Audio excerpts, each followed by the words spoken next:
자, 여러분, 1914년 남극, 그야말로 뼛속까지 얼어붙는 혹한 속에 28명의 대원들이 완전히 고립됩니다. 그런데 진짜 놀라운 게 뭔지 아세요? 단 한 명의 희생자도 없이 전원 살아 돌아왔다는 겁니다. 오늘 이 시간에는 이 기적 같은 생존 실화가 어떻게 시대를 초월한 문학이 되고 또 오늘날 우리 지역사회를 하나로 묶는 원동력이 되었는지 푹 빠져서 이야기해 볼게요.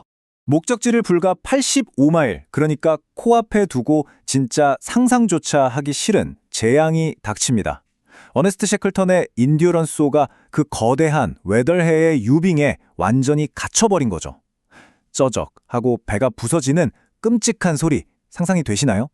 하루아침에 배를 잃고 그 끝도 없는 영하의 얼음판 위로 내몰린 28명의 대원들. 와, 정말 생각만 해도 아찔하죠.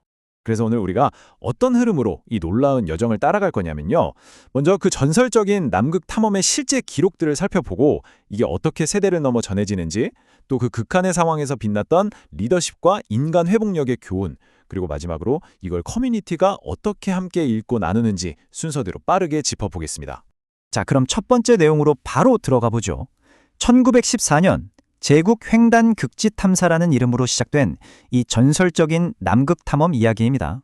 여기서 꼭 짚고 넘어가야 할 게 바로 이 숨막히는 20개월의 타임라인이에요. 1914년 8월에 야심차게 출발했는데 15년 10월에 배가 얼음에 갇혀 박살이 납니다. 다 끝났다고 생각할 법하죠? 근데 여기서 끝이 아닙니다. 이듬해 4월 그 무시무시한 바다로 장장 800마일의 보트 항해를 떠나요. 그리고 마침내 1916년 8월.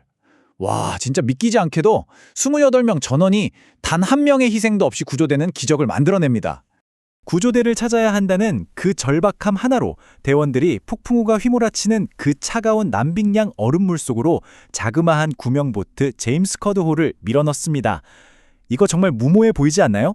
하지만 살고자 하는, 아니 모두를 살리겠다는 그 굳은 의지가 탐험 역사상 가장 위대한 항해를 만들어낸 거죠. 자, 그럼 이쯤에서 궁금해지죠. 이 엄청난 역사가 대체 어떻게 지금까지 생생하게 살아남았을까요? 두 번째 주제, 시대를 초월해 세대를 넘어 전해지는 기록들에 대해 이야기해보겠습니다. 사실 이 이야기를 현대 독자들에게 다시 숨쉬게 만들어준 아주 훌륭한 문학작품들이 있어요. 버몬트 인문학위원회에서도 이 책들을 적극 활용했는데요. 제니퍼 암스트롱의 세상 끝의 난파선, 그리고 캐롤라인 알렉산더의 인듀어런스입니다. 이 책들을 펼치면 그 당시 얼음판 위에서의 처절한 사투가 진짜 눈앞에 그려지는 것 같다니까요. 재밌는 건 이 책들이 타겟으로 하는 독자가 조금씩 다르다는 거예요. 예를 들어 제니퍼 암스트롱의 책은 흡입력이 엄청나서 중학생 친구들이 읽기에 딱 좋고요. 캐롤라인 알렉산더의 책은 원정대 사진과 프랭크 헐리가 찍은 미공개 사진들이 쫙 깔려 있어서 시각적인 충격이 어마어마합니다. 아, 그리고 빼놓을 수 없는 게 알프레드 랜싱이 쓴 1959년 고전 명작 셰클턴의 위대한 항해인데요. 대원들의 실제 일기랑 인터뷰를 싹 다 모아놔서 진짜 생존이라는 보편적인 진리를 세대불문하고 뼛속 깊이 전달해주죠. 그럼 도대체 그 지옥 같은 곳에서 어떻게 한 명도 빠짐없이 살아남았을까요? 세 번째 이야기, 이 불가능을 뚫고 선원들을 이끌었던 어네스트 셰클턴의 리더십에 대해 파헤쳐 보겠습니다. 100년도 더 된 이 영국 탐험가의 리더십이 전혀 다른 문화권인 한국의 독자들에게도 엄청난 울림을 주고 있다는 사실 아시나요? 알프레드 랜싱의 책을 다룬 한 깊이 있는 리뷰를 보면 딱 이렇게 말합니다.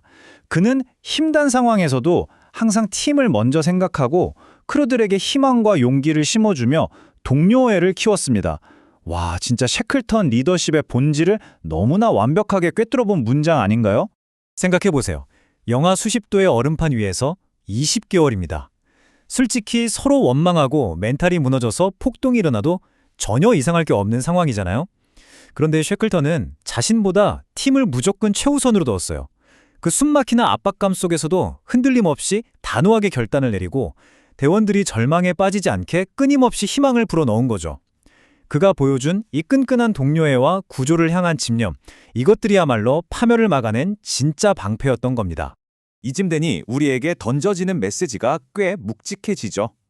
네 번째로 우리가 이 기록들에서 얻을 수 있는 인간 회복력에 대한 교훈, 그 얼음과 불의 대비에 대해 살펴볼게요. 사방이 온통 거대한 얼음 덩어리뿐인 남극. 진짜 보기만 해도 온몸이 꽁꽁 얼어붙는 것 같은 절망 그 자체잖아요. 그런데 그 모든 걸 집어삼킬 듯한 백색의 공포 속에서도 절대 꺼지지 않는 불꽃이 있었습니다. 바로 극한의 상황에서도 끝까지 살아남겠다는 대원들의 강렬한 의지. 그 뜨거운 인간 정신의 맹렬한 불꽃 말이죠.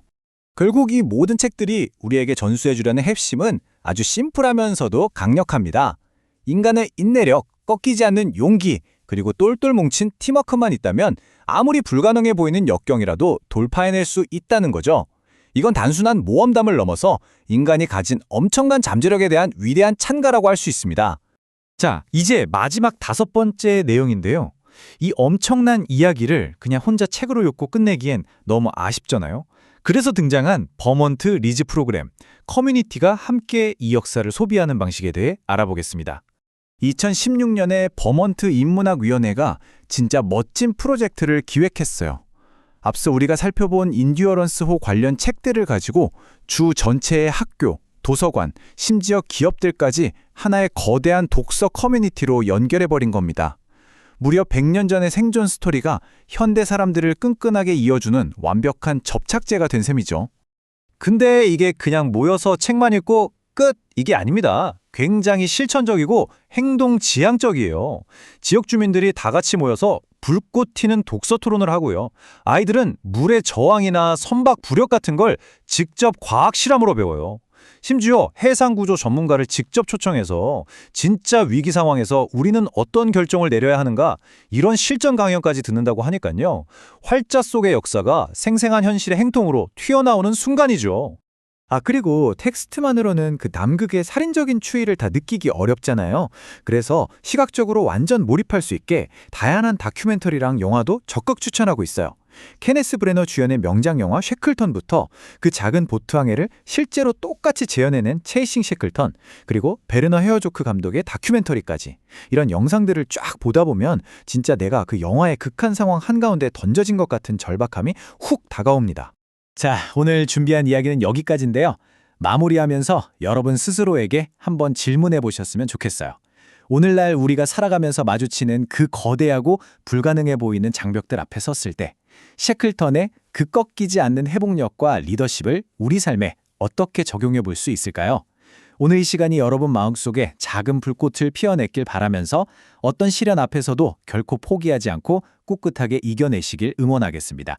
끝까지 함께해 주셔서 정말 감사합니다.